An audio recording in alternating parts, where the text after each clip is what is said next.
I've never seen so many at once. From our last fire to the next. 2 bananas, Kit Kat, and Smarties. This is Eric. And Philip. James. Welcome to our 3-day winter adventure in Frontenac Provincial Park. We're about to head onto the trail and we're gonna head to our campsite, which is campsite number 12. It's a lot warmer than last year, so we're hoping to make it 2 nights. My toes are a little bit cold. I did bring an extra layer compared to last year, but we also have good socks. We have a good knowledge of what we're working with when it comes to layers. And honestly, our site will be a little more comfortable. We're gonna do some day trips. It's gonna be a good time. And today, here's the route that we're going to be taking. Taking part of the Testmine Lake Loop. Make a hard left at this point here. Check out this lookout, and then we're going to arrive at 12B, I believe it was. I personally been to this part of the route before. I camped at 11A last fall, and all of this is going to be new. It's quite exciting. Okay, so we're looking forward to it. Long hike to go. The posts that tell us what the sites are and where we're going are a tad confusing for me. We'll find a time to show you guys that. But we got to a point where we originally thought we were supposed to go left, and then we realized that we had to head straight. Originally, we looked at the map, seeing that we were supposed to go left, right, left, but take the front path, so I'm thrilled that I decided to remember that. We just passed site 16, and we're at a portage taking a minute. I know James is trying to find an optimal photo spot, and it looks like Eric was as well, at least a second ago. I'm enjoying the view, and I know that we all are as well. From what I can tell, I think James already took off a layer, Eric as well. But it's a nice day. It's very nice, it's very calm. We also ran into 2 people in the parking lot, as well as a couple walking their dog as part of a day hike when we just started our adventure, which means that it is a pretty busy place and it is quite a fun time to be here. I don't know how many people are delightfully crazy enough to go camping though. So we just passed a sign that told us where our site's gonna be soon. So it should be getting there in less than an hour.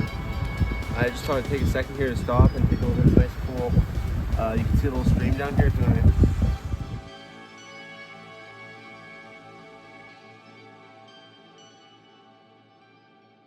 I think it's nice when we see other people.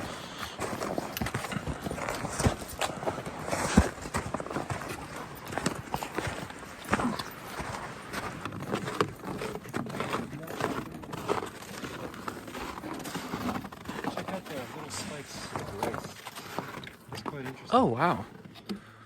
What is this called? Hoarfrost or something? I don't know. Yeah, Bill, do you see how thin that is? I don't know how thin that is. There's more footprints though.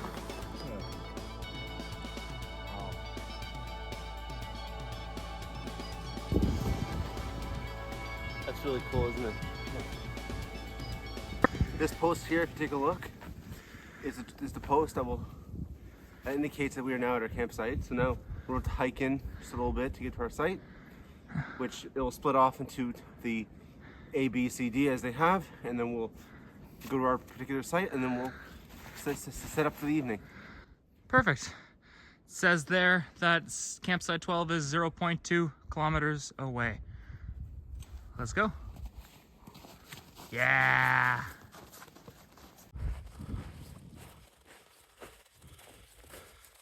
There you go. We just arrived at our campsite. And wow, look at that. How are you going to do this? It'll help.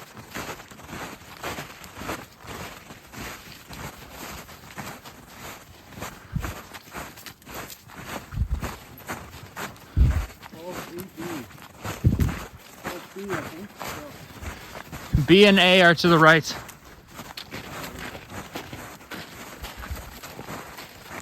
Oh, nice. Love this.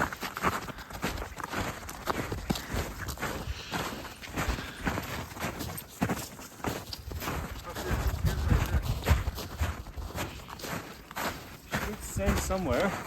Oh, this is B right here. Yeah.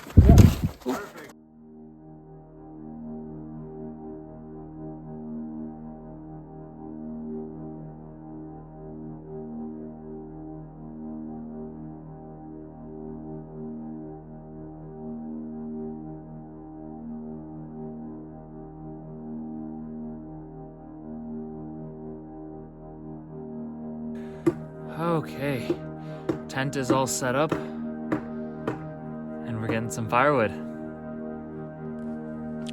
On the inside, we got my down sleeping bag, Eric's military sleeping bag, and James's brand new 3-layered sleeping bag. All three of us are staying in the tent tonight. We got air mattresses to keep us off the ground, and we're gonna be pretty warm. Oops, guess we'll close that. Let's step on out.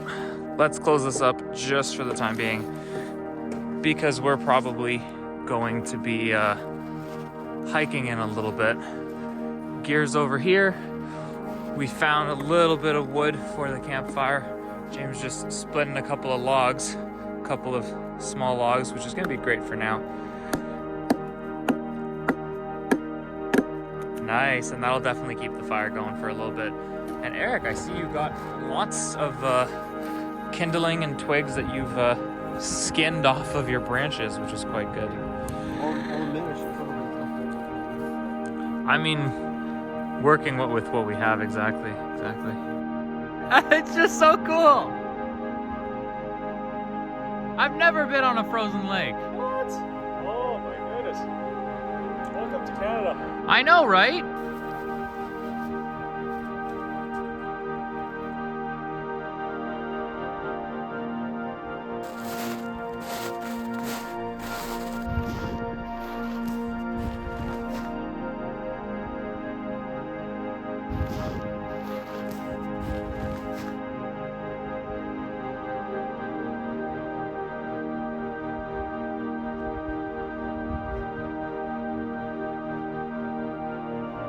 We're trying to be really quiet here. We're doing the Lynch Lake Loop, and during our hike, you can see here that we see 5 does/deer. I'm pretty sure they're all does, but I can't be certain. But it's really cool to see.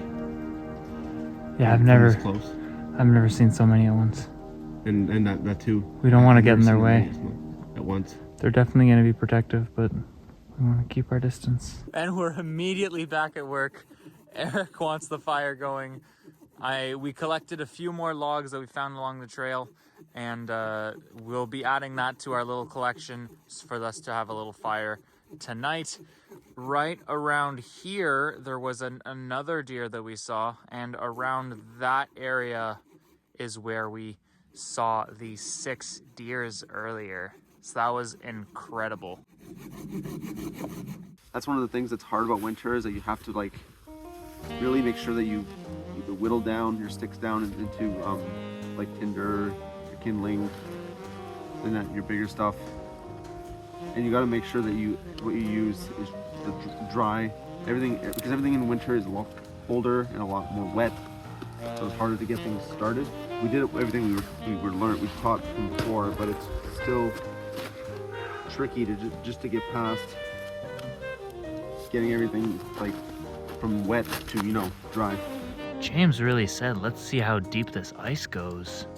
James finally broke through the ice with his axe to gain access to water, so we'd have water for the weekend instead of having to melt snow, which consumes a lot more energy for this in terms of gas for our stove. Buddy boy Philip and James here are gonna tell you guys the special meals that they had today. Chili. There you go. So James had chili. Pasta. And Philip had pasta. For me, I had chili. Much needed food. Yes, and it is delicious.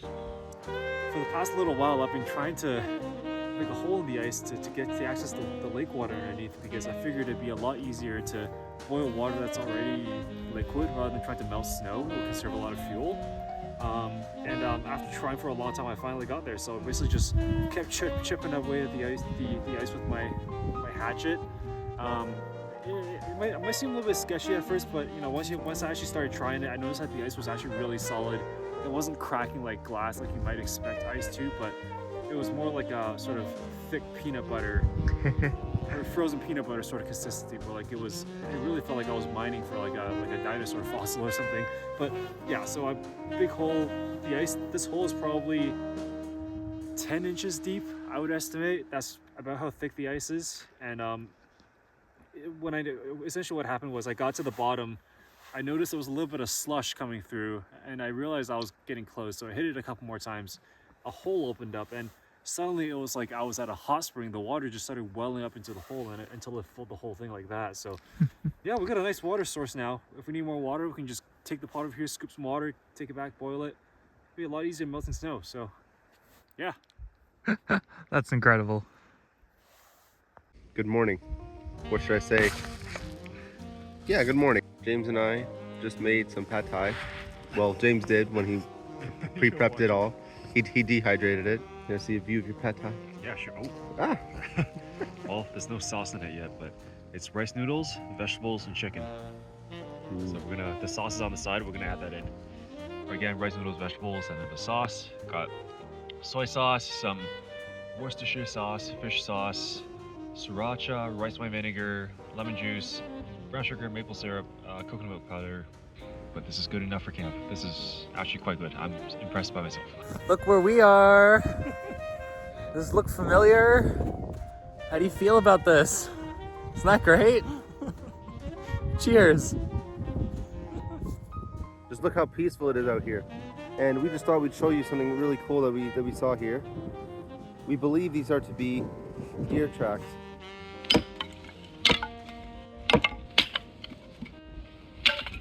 It is about 4 o'clock. We are about to go on a little adventure.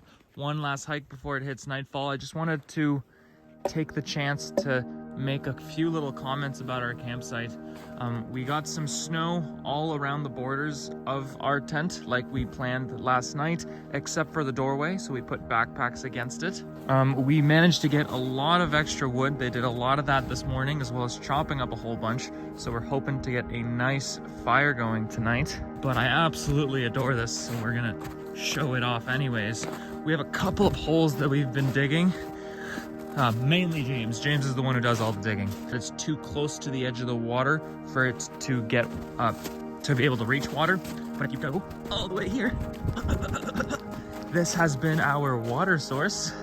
A little bit of freezing over there, but it's big enough that we could dip our entire pot in there if we wanted. And it is much easier to get water and boil it than it is to add snow to water, melt the snow, and then boil it, which makes this an infinitely better solution than the snow. I adore the fact that we were able to do this. It is incredible that we are able to stand on the lake and look around the lake and walk across the lake and be able to see this entire area from a whole bunch of different perspectives. We're doing the little clear lake loop side. And check out what we just found on the side.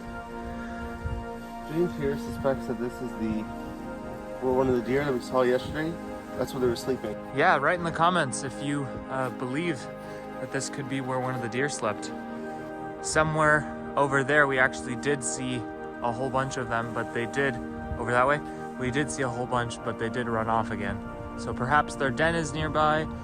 Maybe they wander these parts quite a bit. So we just finished our hike, and now we just decided to take a look at the nice sunset that we have over there. Background.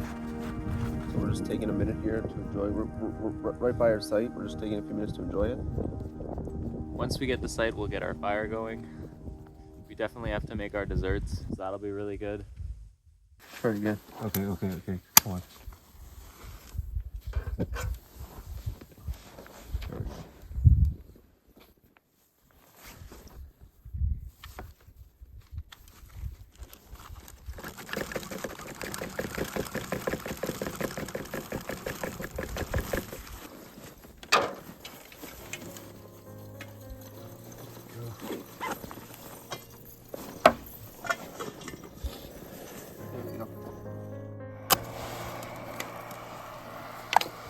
Okay.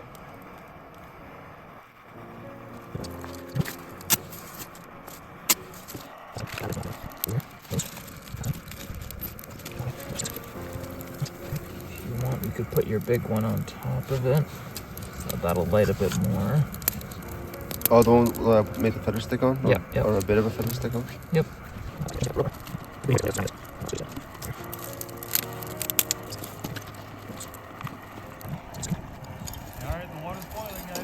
Oh, perfect. I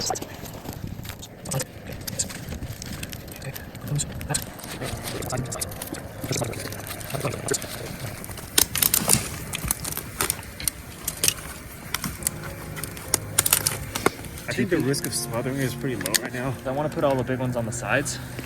Let that grow first. Nice. That's good. Another campfire. From our last fire to the next, I take the ashes of the old one and put it into this one. And tomorrow morning we will take these ashes and move it to the next fire over.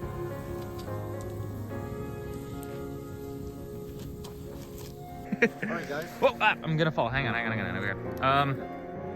Yeah, sure, let's get Eric. Okay. Alright guys, so we just finished having dinner. So I had my Japanese curry, James had his. My new veggie curry with chickpeas. Yeah. Perfect. And Phil, you I had had- some chicken masala.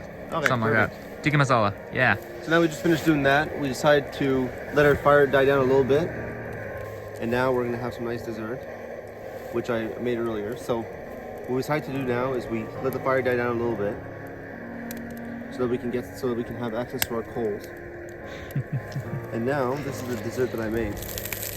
So what I included in here is 2 bananas, Kit Kat, and Smarties, and then a bunch of assorted Smarties and stuff that I put in there. I sure hope it's delicious. It looks interesting. My God, this thing tastes really good. Holy It does? Forward to it. And Eric, I believe you said we have marshmallows on the side that Yeah. we might add to the fire might- later. Yeah, we might add if we'd like. Yeah. And so yeah, this is what I made. Yeah. And then after we finished cooking these, I kind of just rebuild our fire afterwards. But make sure when you cook stuff like this, you want to have some hot coals to work with. Otherwise, it's kind of hard to. And of course, you need a tool to be able to reach it as well. Yeah, we got Anyways. tongs, yeah? This campsite comes with a bin, and that's what we use to put away our food, anything that smells or anything that we don't want any critters to have a chance to attack, that we don't want in our tent. We try to clean everything up before bed, so now that that's sealed, it's now locked. It's about 11:30 right now, so we're starting to make our way into the tent. The gear is already in the bin. I just wanted to quickly talk about my layers before we head off to bed. I had this soft shell layer, and if I was extra cold, I had a raincoat that I could have put on top of this. This is a down layer that I wore underneath that. Under that, I have a fleece layer that I've been wearing for most of the day, and I have another fleece sweater that I'm wearing. Under that is my merino wool top, and that's what I've been wearing the entire weekend. Regarding the pants, these are fleece-lined pants and base layer leggings, as well as merino wool socks, or in today's case, quick drying ski socks, so ISO cool. Overall, I'm just playing with all the layers that I need so that if I get too hot, I take off a layer. If I get too cold, I have at least 2 to 3 layers that I could put on top.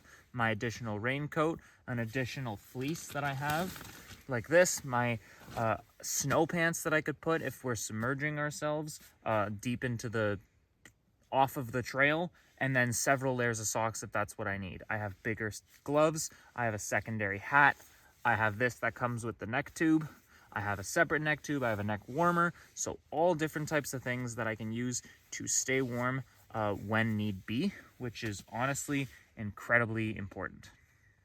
And just one last final thing before I forget.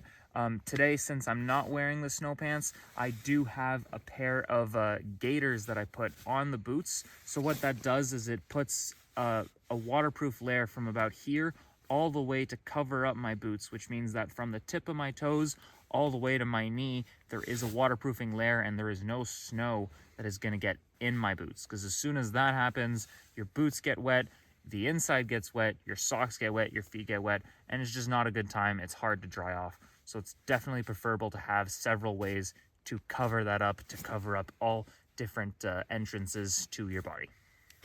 All right, you guys have a good night, and we will see you tomorrow. Good afternoon. We got up a little while ago. We had a quick kind of brunch, chili wraps, and now we're just packing down what's left of our gear so that it will fit into our bags. One of those giant branches over there, it came down. James and I just kind of placed them over the side here so other people can use it for their fire pit. We did the same thing with our sticks that we didn't use last night. We just put them under the bench so that they'll stay drier. Whoever comes to this site next will have a little bit of fresh sticks to work with. James and Philip decided to bury it up and put a stick in so that nobody else, if they do come to this site, falls through our hole that we made. It's better to be safe than sorry, I suppose. Because that is where we access our water throughout the strip. Let's just play a really quick game. Can you guys guess where our tent was? Was it here? Was it there? Or was it here? Ain't that nice? Everything's packed, just about the poles. We're gonna put our bags on our back and we're gonna get the lovely dovely out of here and make our way back to the parking lot. Yeah, that's what I like to see. Eric, give me a chant. Woo! Perfect. Give me the Canadian cheer. Hey! We just hiked 2.5 kilometers. Now we have just around in that range to go as well, so we're around halfway through our trip. Yep. Nice, lovely hike. How you feeling? Yeah, awesome. There we go. We're almost out of here. 3 months plus 1. +1, I like that. That's beautiful, I enjoy that.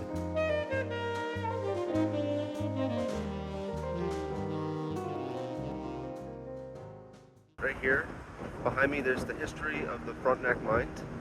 Right behind me and right behind, so right here in the picture, you can see the mines that used to be here. Right here is the information on it.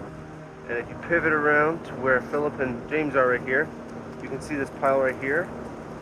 And this stuff right here, this is all from the old mining building that used to be here from the 40s. So if you're interested, come check out Frontenac Provincial Park. Yeah, the Crab Lake Mines. We are right by Devil Lake. I just wanted to point out that this tree here, we just witnessed it fall in front of our eyes, which is not something you see quite often. I'm currently standing on the Devil Portage, and we're gonna continue on our hike before we make our way back. Just take a moment to look around us, admire the view of the lake, admire the view of the people in front of me that all have red faces,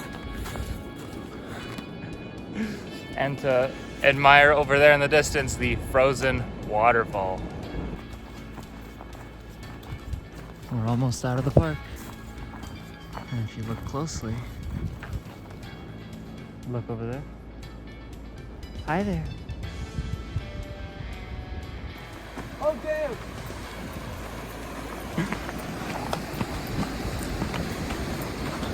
Get it? I'm not holding my phone across this because I don't trust the wind.